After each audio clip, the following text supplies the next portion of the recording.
A church full of grace. The News Church.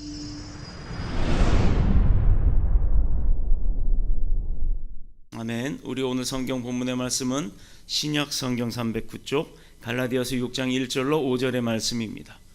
신약 309쪽입니다. 갈라디아서 6장 1절에서 5절의 말씀 우리 한 절씩 교독하도록 합니다. 형제들아, 사람이 만일 무슨 범죄한 일이 드러나거든 신령한 너희는 온유한 심령으로 그러한 자를 바로잡고 너 자신을 살펴보아 너도 시험받을까 두려워하라.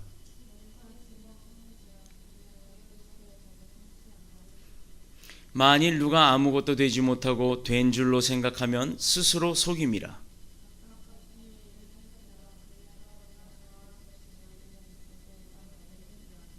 함께 읽겠습니다.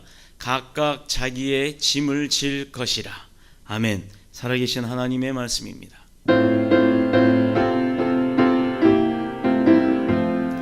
주님, 우리의 마음을 여시어 말씀을 깨닫게 하옵소서. 아멘. 아멘. 우리 오늘 성경 본문의 말씀으로 나눌 은혜의 제목은요, 내 삶의 짐, 즉 인생의 짐이 무엇이냐에 대해서 우리 오늘 은혜를 나누도록 하겠습니다. 아마 우리 학생들 또래에서는 못 들어본 노래일 거고, 아마 제 또래의 장년 아니면 그 이상이 되시는 분들은 어떤 가요의 가사 중에 시치푸스의 신화에 대하여 그 노래하는 그 대학가요제 때 나왔던 그 노래가 기억이 나실 겁니다. 그 헬라 문화 시대 때 그 헬라 신화에는 시치푸스라고 하는 인물이 나옵니다. 알베르 카뮈는 자기의 저서인 시치푸스 신화에서 호메로스의 기록을 인용하여 밝히기를 그는 인간들 중에서 신이 아니에요. 인간들 중에서 가장 현명하고 신중한 사람이었다라고 밝힙니다. 그런데 그럼에도 불구하고 왜 그렇게 현명하고 신중했던 시치푸스가 산 꼭대기까지 바위돌을 굴려가지고 올라가죠. 그리고 나서 그 바위를 또 끌어올리는 형벌을 영원히 반복을 하는 거예요. 그러니까 바위덩어리를 산까지 확 밀고 올라갑니다. 얼마나 힘들어요. 기껏 또 끌고 올라간 거를 또 산 밑에까지 도로 끌고 내려오는데, 중요한 거는 높은 데서 바위돌을 놔버리면 어떻게 돼요? 막 굴러 떨어지죠. 그게 아니라 떨어지지 않도록 또 기껏 밀고 올라간 걸 또 천천히 붙들고 내려옵니다. 받쳐가면서. 얼마나 이게 힘들어요. 그런데 이게 어디까지 끌고 올라갔다가 어디까지 끌고 내려오냐면 산 꼭대기에 끌고 올라갔다가 맨 마지막 내려올 때는 하데스까지 끌고 내려온다는 겁니다. 여러분, 하데스라는 거 보면 뭐 포세이돈의 저주라든가 그 가끔 영화 그런 거 나오잖아요. 그 헬라 신화나 또는 또 어디 문화더라? 그리스 신화에 보면은 뭐 포세이돈도 나오고 막 이런 영화들 보면 꼭 나오는 악당을 표현할 때는 하데스라고 해야죠. 하데스의 신이라든가 하데스의 문이 열렸다든가 하데스의 저주의 동물이라든가 해서 막 어마어마한 문어 같은 게 막 나와가지고 사람들을 잡아먹고 이런 거 있죠. 그 하데스가 뭐냐면 지옥입니다. 헬라어로 하데스는 지옥이에요. 근데 그 시치푸스가 어디까지 올라간 산꼭대기에서 바위돌을 굴려 내려올 때는 지옥까지 가더라 이 말이에요. 이 벌을 영원히 그 사람이 영원토록 죽지 않고 영원토록 반복해야 하는 이유, 여기는 그 신화에 대한 여러 가지 설은 있습니다. 근데 정확한 원인은 알 수가 없다 그래요. 근데 그렇게 현명하고 또 지식적이고 또 지혜로운 자가, 신중한 자가 왜 그 일을 평생토록 반복하는 저주를 받았을까? 그거는요, 딱 한 가지, 신의 노여움을 사서 벌을 받은 것이라는 것은 확실해요. 어떤 노여움을 샀는지는 몰라도 분명히 그 헬라 신화에 나오는 신의 노여움을 사서 그렇게 현명하고 지혜롭고 신중한 자를 일지라 하더라도 그 형벌을 죽을 때까지, 근데 죽지 않는 게 문제죠. 계속해서 받는다는 것, 그게 사람들이 만들어낸 신화에도 나오더라 이 말이에요. 자, 그것은 시치푸스처럼 우리 인생에 누구나가 짊어지고 가야 하는 자기 자신, 자기의 삶의 짐이라고 하는 부분이, 어두운 부분, 무거운 부분들이 있다라는 거예요. 이 짐은 우리가 알고 있는 아담과 하와로부터 시작해서 그 원죄와 또 원죄 이후에 스스로 지은 죄, 자범죄라고 하죠. 스스로 자체를 써서 내가 지은 죄까지, 그러니까 원죄와 내가 태어날 때부터 우리의 조상이었던 아담과 하와가 지었던 죄, 그건 예수 그리스도께서 끊어버리셨죠. 그리고 나서 우린 용서를 받았어요. 구원을 받았습니다. 근데 그 이후에 또 내가 살아가면서 이 세상 가운데서 짓는 소소한 죄들이 있잖아요. 무단 횡단을 한다든가, 율법적인 것들, 그다음 형법적인 것들을 위반한다든가, 아니면 삶에서 어떤 도덕적인 규약들을 위반한다든가 해서 짓는 그런 짐들, 그걸 자범죄라고 하죠. 그러나 누구도 그 짐 지는 것을 좋아하는 사람은 없다라는 거예요. 군대에서요, 군인들이 행군을 해요. 훈련을 합니다. 그러면 한 일렬로 쫙 서서 양쪽으로 도로가에 가는데 몇백 명씩 가죠. 근데 그 길이는 몇백 명이라도 그 부분들을 나눠 놓으면, 우리 학교에 보면 학년이 있고 반이 있고, 그 반에 보면 요즘 뭐라 그러지? 그걸 한 줄 분단이라고 우리 때는 그랬는데, 요즘은 뭐라 그러나? 그 한 줄을 조로 짜는 거를 뭐라 그러지? 모둠? 하여튼 1분단, 2분단, 3학년 1반에 1분단, 2분단, 3분단, 4분단 해서 우리는 보통 8분단인데 요즘은 길어야 한 4-5줄? 3분단이야? 되게 작네. 하여튼 그렇게 구분을 나눠요. 그걸 군대에서는 분대라 그럽니다. 분대는 보통 인원이 많으면 한 10명, 12명 정도 돼요. 그러면 그 분대에는 분대장이 있고, 그 다음에 경계병이 있고, 소초병이 있고, 또 마음의 소총수가 있고, 또 자동 화기수가 있고, 별의별 그 무전병이 있고, 이렇게 쫙 조직이 있어요. 제일 짐이 무거운 사람이 누군지 알아요? 출발할 때? 부식, 군인들이 먹을 식량을 짊어지고 가는 사람이 제일 짐이 많아요. 물 있죠, 밥 있죠, 빵 있죠, 전투식량 있죠, 등등등. 그 10몇 명이 먹을 분량을 매지고 가야 돼요. 등에다 메고. 그러니까 얼마나 힘들겠어요. 그런데 처음에는 그 짐이 워낙 일반 자기 군들이 매는 것보다 훨씬 많으니까 그게 힘들 것 같아요. 그래서 잘 안 져요. 그런데 오래된 고참일수록 자기가 그거 짊어지고 간다고 합니다. 왠지 아십니까? 그게 가면 갈수록 군인들이 먹어지기잖아요. 가면 갈수록 내 짐이 없어져요. 그럼 올 때는 내 짐이 없습니다. 텅텅 비고 맨손으로 걸어오는 거예요. 자기 총만 들고. 얼마나 좋아요. 그러니 처음에 갈 때부터 총 무거운 거 메고 간 사람은 그 부식 들고 간 사람보다 가벼워 보이죠? 올 때까지 그거 갖고 와야 됩니다. 그런데 먹을 거 갖고 가는 사람은 가면 갈수록 그게 짐이 줄어요. 그래서 오래된 사람은 서로 그 먹을 걸 들려고 합니다. 이렇듯 자기의 짐을 줄여가길 원하고, 아니면 아예 그 짐을 지고 싶지 않아 하는 게 우리 사람들의 습성이에요. 할 수만 있다면 내게 주어진 짐이라도 누군가가 대신 짊어져 주기를 바라는 것이 우리의 마음이에요. 저는 군대에서 중사로 예편을 했기 때문에 분대장이라는 걸 합니다. 그런데 어떤 아이들이 있냐면, 군인들 수통이 있잖아요. 그리고 건빵을 주는데 군인 건빵이 왜 이렇게 맛있는지 몰라요. 근데 나와서 그 건빵을 사 먹으면 그렇게 맛없어요. 그 군인 건빵을 저도 몰랐는데 나중에 알았습니다. 그걸 막 부신대요. 가루를 낸대요. 그래갖고 수통에다 물을 어느 정도 넣고 그 군인 건빵을 가루를 막 몇 봉지를 넣어서 막 흔들어 놓으면 죽처럼 되잖아요. 그럼 그게 자기가 가면서 배가 고프면 먹으려고 하나 보다라는 생각을 했지만 그게 아니었어요. 한참 행군을 하다가 걸어가다가 힘들잖아요. 그럼 맨 뒤에 따라오는 차가 무슨 차냐면 앰뷸런스예요. 환자가 생기면 앰뷸런스가 태우고 날아오니까 그거 타려고 몰래 그걸 도로 마십니다. 그리고 입에 머물고 걸어가다가 어느 정도 가다가 하다가 웩 하고 뱉어요. 그럼 누가 봐도 그건 토하는 것 같잖아요. 아, 얘 병 났구나. 그러면 군인 그 앰뷸런스가 와서 싣고 갑니다. 그거 하려고 그런 짓들을 한다고도 합니다. 얼마나 힘들면. 그렇지만 우리가 그런 식으로 자기가 자기의 짐을 짊어지고 가는 것을 어려워하고 힘들어하고, 누가 대신 짊어져 주기도 하고, 아까 군인들이 그렇게 꾀병을 부린 것처럼 그런 짐을 지고 가는 것에서 벗어나고 싶어 하기도 한다라는 거예요. 그렇지만 죄 중에 출생한 인생은요, 죄 가운데서 태어난 인생은 그 누구도 그 짐을 자기 스스로 벗을 수 있는 방법이 없다라는 거예요. 내가 막 내 옷을 더우면 벗을 수도 있고 추우면 입을 수도 있죠. 그러나 죄로 인해서 짊어진 짐은 내 스스로 그걸 벗어버린다고 해서 벗어지는 게 아니라는 거예요.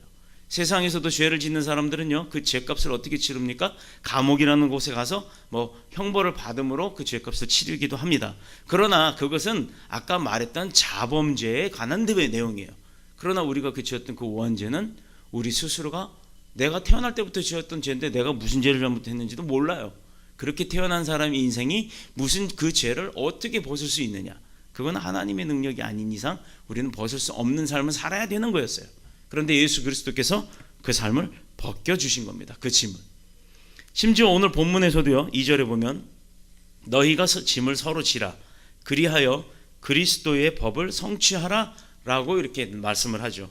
각각 자기의 짐을 질 것이다 라고 5절에는 또 밝히고 있습니다. 할 수만 있다면 이 짐을 벗어버리고 싶어하는 우리 자신 스스로에게 바울은 도리어 이 짐을 서로 지라고 권면을 합니다. 왜 그랬을까요? 피하고 싶어도 피할 수 없는 이 짐의 정체가 그럼 과연 무엇이냐? 내가 벗을 수도 없는 것. 자, 이 그리스도의 사람들, 즉 믿음의 백성들이라고 하는 사람들이 이 짐에서 벗어날 수가 있을까? 없을까? 한번 고민을 해볼 만하죠. 본문에 주어진 말씀을 통해서 인생의 모든 짐들이 해결되어지는 그 시간이라고 하는 것, 오늘 이 시간 말씀을 통해서 얻는 지혜로 그 내 모든 삶의 짐을 벗어버리는 은혜가 있기를 축복합니다.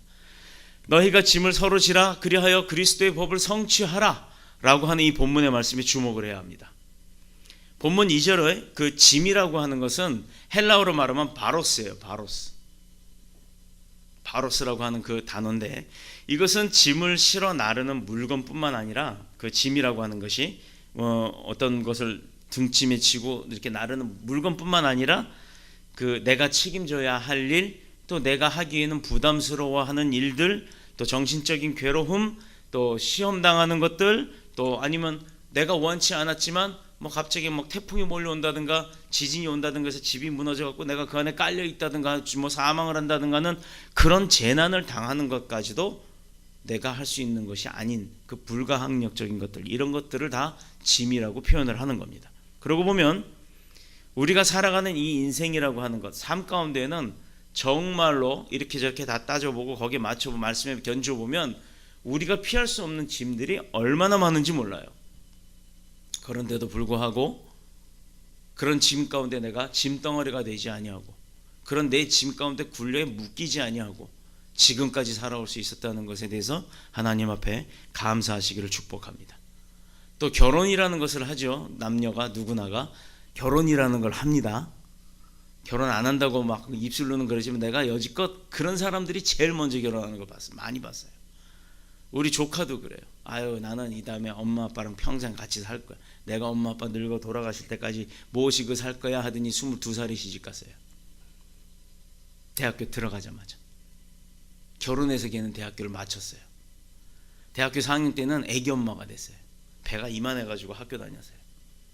참 그러고도 학교 다니는 거 보면 대단하고, 또 그러고도 애를 4씩이나 낳고 지금 얼마나 행복하게 사는지 몰라요. 참 정말 초기에는 뭐 이렇게 시집을 일찍 가냐 다들 반대를 했지만 그래도 그 아이가 아이들을 4씩이나 낳고 정말 잘 키워나가는 모습에 지금 부모들이 얼마나 이뻐하는지 몰라요. 이모 고모 전부 다 그 막내 손주죠. 막내 손주 도윤이라고 하는데 사내 아이가 태어났는데 그 아이를 얼마나 이뻐하는지 몰라요. 보세요. 결혼해서 가정이 생기면 가정으로 인한 짐이 또 얼마나 무겁고 심각합니까? 예를 들어서 지금은 우리가 결혼 안 한 청년들은 모르죠. 그런데 결혼을 하게 되면 엄마가 되고 아빠가 됩니다. 그렇다 그러면 이 짐을 감당하지 못하면요, 엄마들이 애들 놔두고 가출을 하고 또 아빠들이 아내와 아이들을 놔두고 집을 나가버리고 막 이런 일들이 벌어지는 거예요. 자기가 가정으로서 인해 자기가 만든 가정으로 인해 지어지는 그 짐을 감당하지 못하면 그렇다는 거예요. 또 그렇지 않은 사람이라 할지라도, 행복하게 사는 사람이라 할지라도 결혼하고 자녀가 생기면 그 자녀를 양육하는 것에 대한 또 감당해야 할 부모의 양육의 짐이 생겨나게 되는 겁니다. 요즘 한국에서는 결혼한 자녀들의 그 생계나 사업 자금에까지 책임지다가 노후는커녕 그 부모가 뭐 결혼지 자금도 대줘, 집도 사줘, 그리고 걔네들 뭐 잘 살으라고 도와줘, 이러다 보면 정작 본인 평생 노후를 책임져야 될 부분에 집도 다 팔고 대출 내고 이렇게 해서 결국은 자식들 살려놓고는 부모들은 길거리에 나앉는 그런 부모들이 많다고 하는 게 요즘 대한민국의 현실이에요. 직장이 생기면 직장에서 짊어져야 할 많은 짐들이 있습니다. 인류의 평화는 물론 환경오염에서 지구촌을 지키고자 하는 국제적인 그런 짐들도 회사 가운데, 단체 가운데 지어지는 겁니다. 심지어 우리 교회 안에서도요, 서로 져야 할 짐이 있어요. 결국 무덤에 내려갈 때까지, 하나님 앞에 불림을 받을 때까지 수많은 짐에 시달리고 사는 것이 우리의 인생입니다. 그게 속절없는 인생이요, 또 아무 능력이 없는 인간의 삶입니다. 그러나 인간에게 가장 심각하고 가장 시급하고 가장 고통스러운 짐이 있는데, 이건 무엇이냐? 내가 원하든 원치 않든 죄 가운데 지게 되는 그 죄의 짐이라는 거예요. 얼마나 많은 사람들이 이 죄의 짐을 해결하려고 도덕적으로 또 종교적으로 또는 권력의 힘으로 그런 것들을 다 동원해서 내가 죄 짓지 않고 살려고 얼마나 많은 시도를 합니까? 그러나 정작 그런 사람들조차도 그 죄의 짐에서 벗어날 수는 없더라 이거예요. 심지어 오늘 본문의 말씀을 썼던, 또 그리고 시편 기자는 시편을 썼던, 시편의 글을 쓴 자는 죄악 중에 출생한 인간의 고통을 단식하고 또 죄의 짐을 지고 하나님 앞에 호소하고 있으며, 그래서 사도 바울도 이 문제점, 사람으로서 살아가면서 짓는 짐들, 그리고 내가 원래부터 지어야 할 짐들, 이런 자신의 공고함, 사람의 삶을 자신의 곤고함이라고 표현을 합니다. 내가 왜 이렇게 힘들게 사는가? 내가 왜 이렇게 어렵게 사는가? 이게 뭐 때문이겠어요? 내가 사랑해서 결혼을 했고, 내가 또 사랑을 해서 자녀를 생산했고, 근데 그 내 사랑하는 자녀들 때문에 내가 짓는 짐이 그게 공고함이 된다. 이건요, 뭔가 문제가 있지 않나요?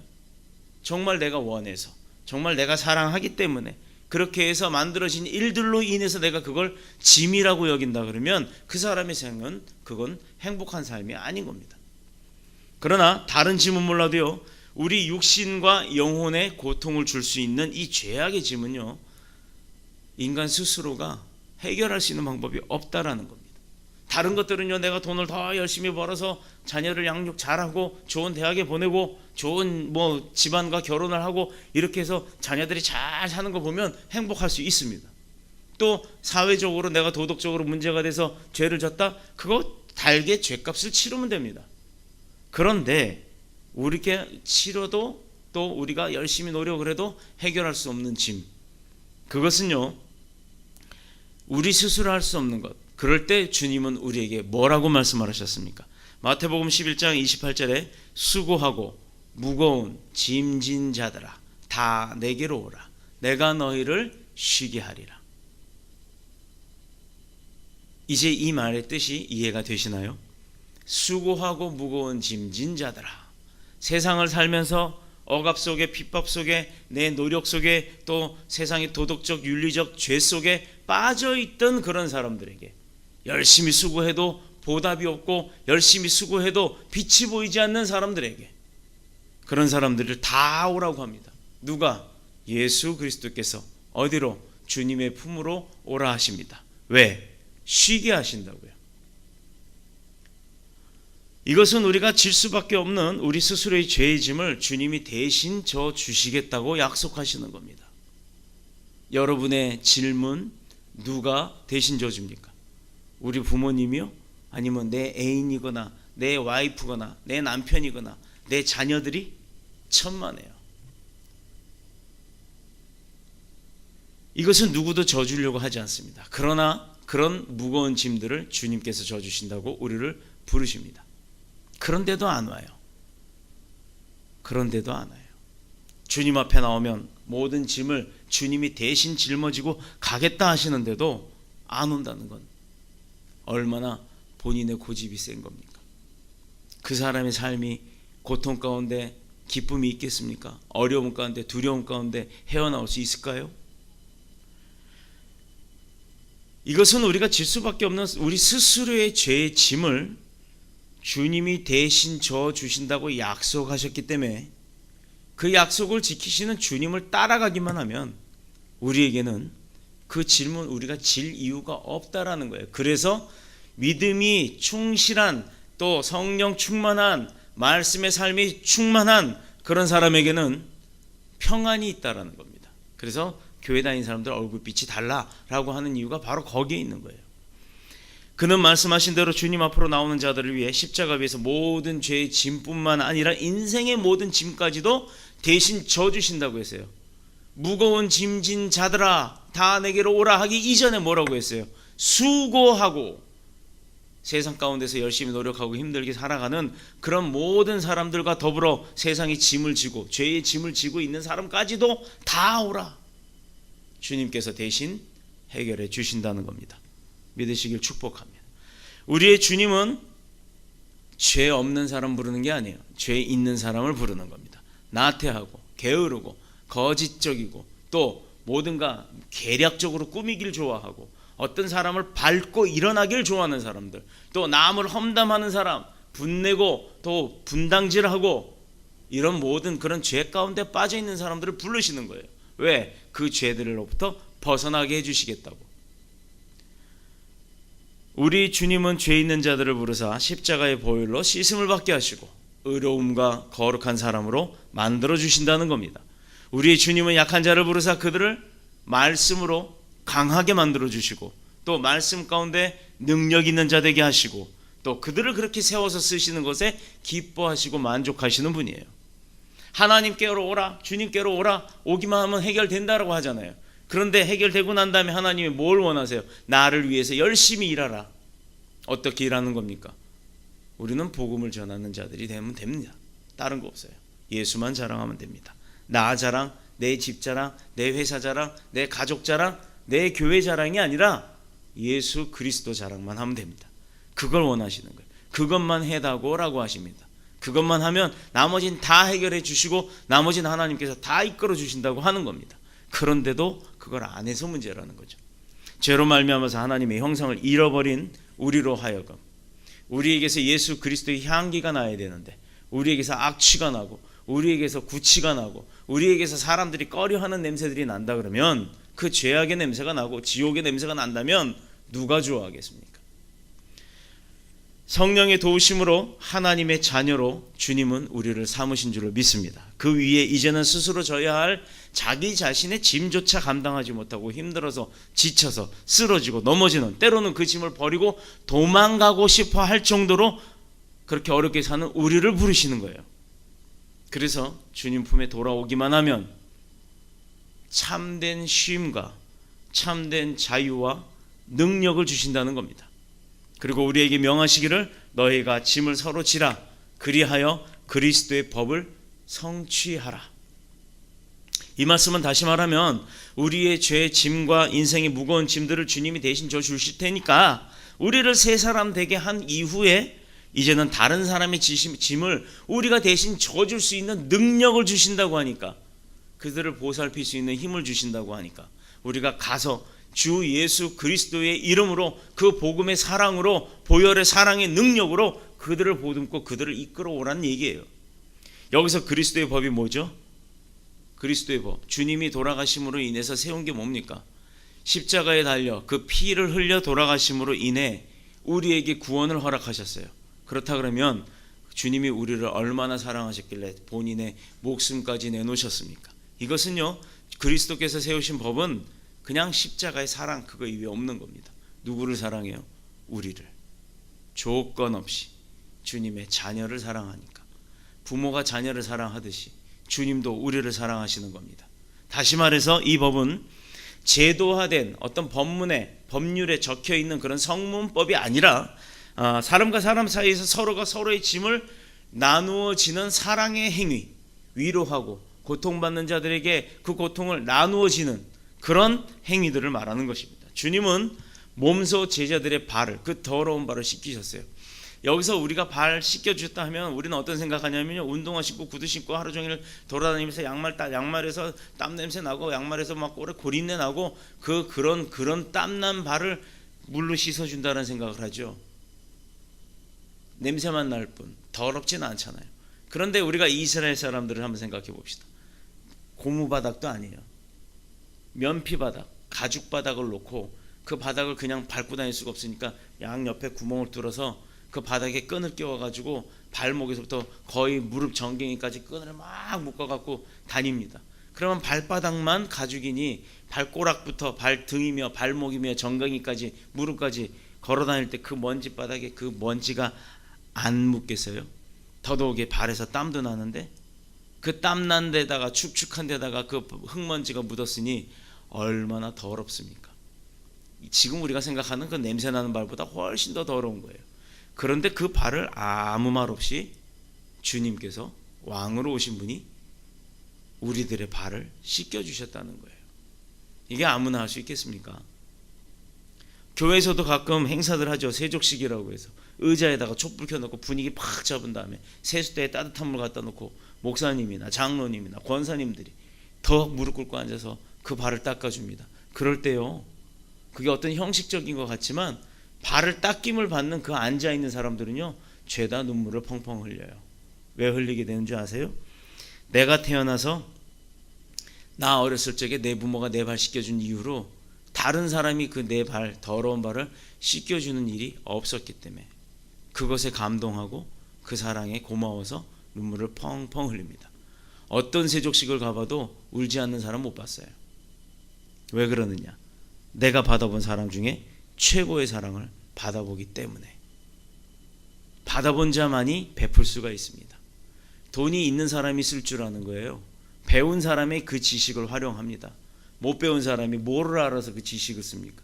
대화하다 보면요, 이 사람이 학력 수준이 어딘지가 다 나와요. 주님은 몸소 제자들의 발을 씻기고 십자가에 자신의 생명을 내어주심으로 말미암아 우리에게 먼저 스스로가 그 왕 되신 분이 본을 보이셨습니다. 그러면 그 본을 보고 살고 그 본을 본 우리도 그렇게 해야 되는 거죠. 이 사랑의 십자가를 질 때는요, 고통이요, 아픔이었죠. 칼에 찔리고 못에 박히고 피와 땀을 다 흘리고, 그리고 난 이후에 부활의 영광과 더불어 하늘의 별처럼 바닷가의 모래알처럼 셀 수 없는 수많은 생명들을 주님께서 구원하셨던 겁니다. 이것이 하나님의 기쁨이 되었고 또 예수 그리스도 주님의 자신에게는 만족이 되는 거였어요. 하나님의 뜻을 이루셨기 때문에.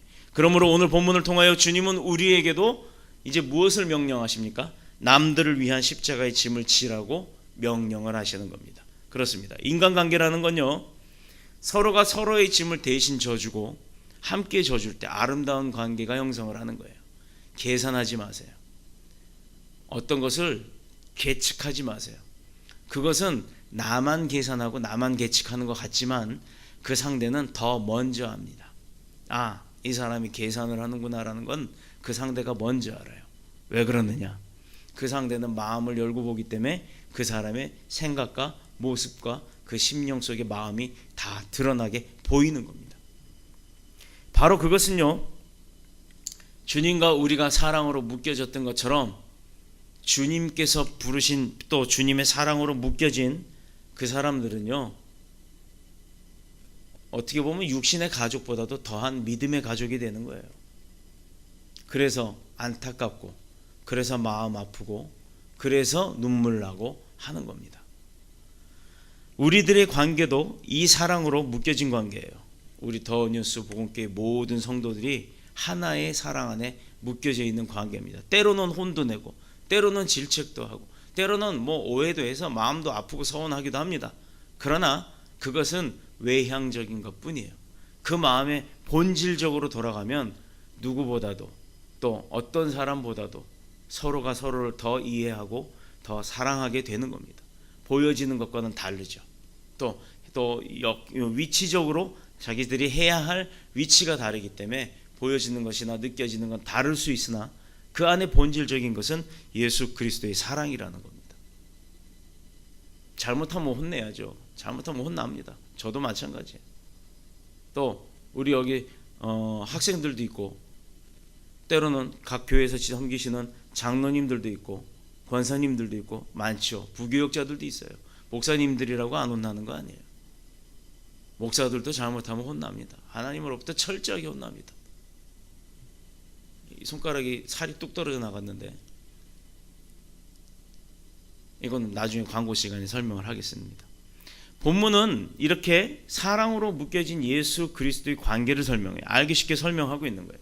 1절에 보면 범죄한 자들을 향하여 너희는 온유한 심령으로 그러한 자를 바로잡으라라고 했습니다. 때로는 화가 나요. 막 성질도 납니다.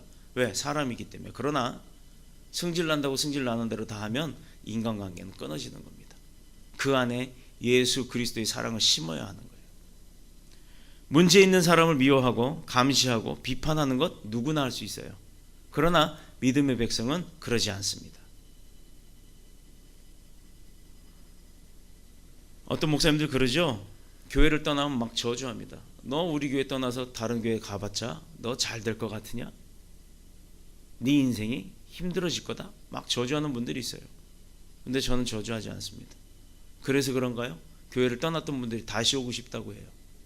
근데 저는 그들이 뭐 오면야 어쩔 수 없죠. 그런데 오지 말라고 합니다.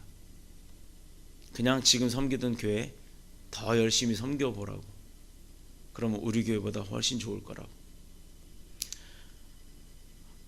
그분들이 돌아오겠다라고 했는데도 거절한 것으로 들리는 것 자체는 그분들에게는 상처가 되고 마음이 아플 수도 있을 겁니다. 그러나 조금 더 깊게 생각을 해보고 그 교회를 섬겨 나간다 보면 결코 그것이 그들을 거부했다라는 것이 아니라는 걸 알게 될 겁니다. 어제도 전화가 왔어요. 어제도 전화가 와서 어제 제가 교단에 행사가 있어서 후배 목사님들 안수하러 갔다 왔는데 저도 그때 사진을 찍지를 못해서 이거 이번에 교회 홈페이지나 또 학교 홈페이지에 올릴 사진이 없네, 찍은 사람이 없네 라고 생각을 했는데 뉴욕에 있는 안 목사님으로부터 사진이 따다닥 날라옵니다. 그런데 그 안수식 사진이 온 거예요. 깜짝 놀랐어요. 아니 이게 나도 없는 사진이 어떻게 거기가 있냐고. 그랬더니 벌써 그쪽으로 누가 보내줬대요. 그래서 그 사진을 가지고 이제 자료 삼는데 또 그 사진을 누가 어디에 올리신 걸 또 봤나 봐요. 그러고는 전화가 왔습니다. 목사님 일치월장 하셨네요. 과연 무엇을 보고 일치월장을 했다라고 했는지는 모르겠습니다만 그렇게 뭐 어떤 행사에 중점적인 역할을 하고 이런 것이 일치월장이라고 생각했는지 모르겠어요. 그리고는 다시 저 교회로 가서 열심히 배우고 싶습니다. 목사님 저 좀 받아주세요 라고 전화가 왔어요. 지지난주는 다른 분한테 전화가 왔는데 요새 왜 이런지 모르겠어요. 이것도 저도 계속 기도를 해봅니다만 하나님으로부터 받았던 그 원칙은 어기지 않으려고 합니다. 그래서 지금 섬기고 있던 곳과 다니시던 신학교 열심히 다니고 그리고 나서 목사가 된 이후에 봅시다 라고 얘기를 했어요. 이 부분들은 분명한 거죠. 우리 교회 교인도 없고 다시 되돌아오겠다면 얼마나 좋아요. 뭐 오시라고, 얼마든지 오시라고 하고 싶은 게 솔직히 저의 마음입니다. 그러나 윤리적으로 그렇게 하지 않았어요. 이것은 하나님이 또 세우신 계획이 있기 때문인 줄로 저는 믿습니다. 그래서 너희는 온유한 심령으로 그러한 자를 바로잡으라고 했던 이 말씀, 문제 있는 사람 미워하지 말라, 감시하지 말라, 비판하지 말라. 이것이 우리에게 주시는 말씀이에요. 그러나 주님은 문제 있는 사람들을 향해서 온유한 마음을 가지고 그들을 치유하는 마음으로 돌아볼 것을 말씀하십니다. 경제적으로 어려운가? 가정적으로 문제가 있나? 살펴보게 될 수밖에 없는 겁니다. 여기에 바로잡고는 헬라어로 카타르티조라고 하는데 이거는 의학 용어예요. 의학 용어. 뭐라고요? 바로잡는다라는 걸 카타르티조라고 하는데 그게 의학에 쓰는 의료 용어라는 거예요. 어긋나거나 골절된 뼈를 이렇게 맞춘다고 하잖아요. 그렇게 해서 조정하고 수리하고 바로 잡아준다는 그런 뜻. 온유하고 착한 마음을 가진 의사가 자기의 환자를 돌보고 그렇게 하라는 것처럼 우리도 어긋난 심령으로 빠져있는 또 쓰러져 있는 그런 영혼들을 돌보라는 얘기인 겁니다. 세상은 하나같이 사랑받길 원해요. 누구나 하나같이 나만 알아주길 원합니다. 나에 대해서 신경 안 쓰면 서운해하기도 합니다. 이유는요, 모든 사람이 사랑에 굶주려 있기 때문이에요. 부모로부터의 사랑, 남편으로부터의 사랑, 아내로부터의 사랑, 또는 자녀로부터 받을 수 있는 그런 공경에 대한 사랑, 이런 것들로부터 굶주려져 있기 때문에 그것을 다른 곳에서 찾기 시작합니다. 어려서부터 성인이 되기까지 참다운 사랑을 받아본 사람이 별로 없다라는 거예요. 누군가가 사람들을 책임지고 사랑하고 또 그래서 그들을 교정해 주지 않으면 세상은 살기 힘든 것으로 바뀌어져 간다라는 겁니다. 주님은 바로 그것을 우리 그리스도인들이 하기를 원하시는 겁니다. 그래서 제일 먼저 우리 스스로가 용서하고 십자가의 은혜를 입고 그것을 깨닫고 감사할 줄 알고 또 그렇게 예수 그리스도의 사랑을 세상 가운데 펼쳐서 모든 우리의 짐을 대신 주님이 져주신 것처럼 그들의 짐도 우리가 나눠질 수 있는 거예요. 다 질 수는 없겠죠. 요즘 뉴스를 보면서 참 한심한 생각을 많이 하는데 요즘에 잘 나오는 얘기가 뭐죠? 음주운전에 대한 얘기가 나옵니다. 음주운전으로 사람이 죽기도 하고 반신불수가 되기도 하고 아직까지 혼수 상태에 빠져 있기도 하고 그런 사람들이 많이 나오죠. 그래서 음주운전을 대대적으로 단속하고 벌칙도 강화한다고 해요. 공무원이 퇴직이 얼마 남지 않았어요. 앞으로 연금 생활도 해야 되고 나름대로 정상적으로 퇴직을 해야 안정된 생활이 보장이 되는데 어느 날 이 사람이 음주운전을 한번 함으로 인해서 모든 것이 무너지고 맙니다. 그가 그 몇십 년 동안 쌓아왔던 공무원으로서의 영광, 그 삶이 수치로 변해버려요. 한순간의 실수로. 또 앞으로의 그 사람의 인생이 깜깜해집니다. 면허 취소되죠. 구속되죠.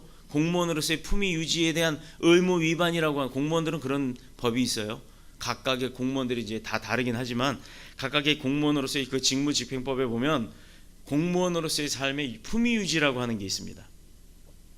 그게요 징계감이에요. 굉장히 큰 문제가 됩니다. 공무원으로서의 품위를 유지하지 못하면 면직도 당합니다. 쫓겨난다는 얘기예요. 공무원으로부터. 자, 과거의 영광은 수치로 변하고 앞으로의 삶이 캄캄해진다는 것. 그리고 우리 생각에 하다못해 단속 기간만이라도 좀 참았으면 좋을 텐데 그것만이라도 좀 음주운전 하지 않았으면 좋을 텐데 라는 생각들을 하죠. 그러니까요 남편들 아빠들 교회 데리고 오세요. 하나님이 술 끊게 해요. 그러면 음주운전 걱정 안 해도 됩니다. 이것을 이기지 못하고 그 기간을 참지 못하는 거예요. 그 짧은 집중 단속 기간도 못 참아서 음주운전을 하는 겁니다. 이미 음주운전은 어제 오늘 일이 아니라 사람의 생활의 일부가 돼버리고 말았어요. 하나님이 술 먹지 말라고는 분명히 안 했죠. 성경에 없는데 왜 목사님이 술 먹지 말라고 합니까? 라고 얘기를 해요. 저는 많이 얘기하진 않지만 가끔 얘기를 합니다. 왜? 술을 먹지 말라고 한 것은요 분명히 하나님이 하신 명령이 있어요. 네 몸에 해로운 짓 하지 말래요. 뭐가 해로운 짓입니까? 죄 짓는 것도 해로운 거죠. 술 먹는 것도 담배 피는 것도 내 몸이 해로워지는 거니까 하지 말아야 한다라는 겁니다. 물론 믿음을 가진 사람들 술 먹을 수 있어요. 예수님도 포도주 만들어 주셨는데 왜 그럼 우리 보고 술 먹지 말라고 합니까? 말 되죠 논리적으로. 그러나 그 깊은 뜻을 보면 하나님이 우리를 사랑하니까 부모들이 자녀들에게 차 조심해라, 술 많이 먹지 말라, 이런 것 건강 잘 챙겨라, 똑같은 말입니다. 우리를 사랑하사 우리에게 우리의 스스로에게 해로운 짓 하지 말라고 권면하셨는데 그 말을 안 듣는 것뿐이에요. 부모 말 다 잘 들으면 어떤 일이 있어요? 자다가도 떡이 떨어지죠. 그런데 부모 말 안 들으면 자다가도 군밤을 맞게 됩니다. 그건 본인들이 알아서 판단하시면 되는 거예요. 인간은 이렇게 연약하고 보잘것없어요. 우리도 그리스도의 사랑이 아니면 그렇기 때문에 죄 가운데 빠져 살 수밖에 없었던 인생들입니다. 이 사람들과 다른 것이 뭐가 있겠어요? 그러므로 주님이 우리의 짐을 대신 져주신 것도 감사한데 이제 우리에게 그런 능력까지도 주셔서 남의 짐도 나눠지라고 말씀을 하시는 거예요. 그러나 나 혼자는 살 수가 없어요. 첫째로 주님의 도움과 그 은혜가 필요한 거고, 두 번째로는 이웃의 사람과 또 이웃의 도움도 필요합니다. 바로 이것이 그리스도의 법을 성취할 수 있는 방법이에요. 자, 우리 주님께서 우리 짐을 대신 지셨다. 우리에게 관심을 가지셨다. 우리를 사랑하셨다. 바로 우리도 그렇게 받았으니까 우리도 그렇게 나눠주라는 겁니다. 그리고 마지막으로 너 자신을 살펴보아 너도 시험을 받을까 두려워하라. 남의 것은 잘 보여도 내 건 안 보이거든요. 내가 내 얼굴 볼 수 있나요? 거울 보지 않으면 못 봅니다. 내가 내 코 볼 수 있나요? 자기 코 볼 수 있는 사람. 혹시 또 이렇게 코를 세운 사람은 볼 수도 있겠지만 스스로 자기 코를 못 봐요. 전부 그러니까 지금 죄다 그냥 콧등 내려다보느라고 사파리가 다 되고 있어요. 자기 얼굴 자기가 못 봐요. 거울 없이는. 그러나 남은 내 얼굴을 항상 잘 봅니다. 나도 남의 얼굴을 잘 볼 수가 있습니다. 마찬가지로 범죄한 일이란 헬라어로는 파라프토마티, 무슨 인도말 비슷한데요. 파라프토마티. 이것을 직역하면 옆에 떨어지는 것으로, 이것은 고의적인 범죄가 아니라 누구나 당할 수 있는 실수, 또 착오라고 하는 과실에 대한 부분들을 이야기하는 거예요. 그렇게 본의 아닌 범죄를 말하기 때문에 여기서 남의 허물을 가지고 비판하거나 공격을 하면 안 된다라는 거예요. 그가 짓고 싶어 지은 죄가 아니라는 거죠. 고의적으로 짓는 사람도 있지만 대부분의 그 삶의 죄의 짐은 실수로 짓는 거다 이 말이에요. 그러니까 그거를 이해하고 그것을 보듬어 주라는 겁니다. 불쌍히 여기라는 겁니다. 동시에 자신도 이런 문제를 만날 수 있다는 사실을 깨닫고 미리 스스로 조심한다면 그것이 얼마나 유익한 일이 될까요? 은혜의 삶이라는 것, 내가 예수 그리스도를 통해서 무조건적으로 하나님의 사랑을 힘입은 것 같이 남에게도 은혜를 베풀 때 그게 바로 우리 스스로가 그 하나님의 은혜 가운데 빠져서 살 수 있는 은혜의 삶을 살 수 있다라는 겁니다. 죄 문제는 인간이 감당할 수 없는 짐이고 인생의 짐들도 혼자서는 감당하기 너무 힘든 것들이 많아요. 바로 여기에 우리가 그리스도께 받은 사랑을 쏟아버린다면 우리 안에서 그리스도의 사랑의 법은 성취되고 주님의 뜻대로 완성되는 줄로 믿습니다. 죄의 짐은 주님 앞에 맡기고 인생의 길에서 만나는 많은 짐들은 우리 크리스찬들이 서로가 함께 짐을 져줌으로 인해서 하나님의 나라를 우리 가운데서 이루어 나가시는, 또 그렇게 세워나가는 저와 여러분이 되시기를 그리스도이신 예수님의 이름으로 축복합니다. 축원합니다. 기도하겠습니다.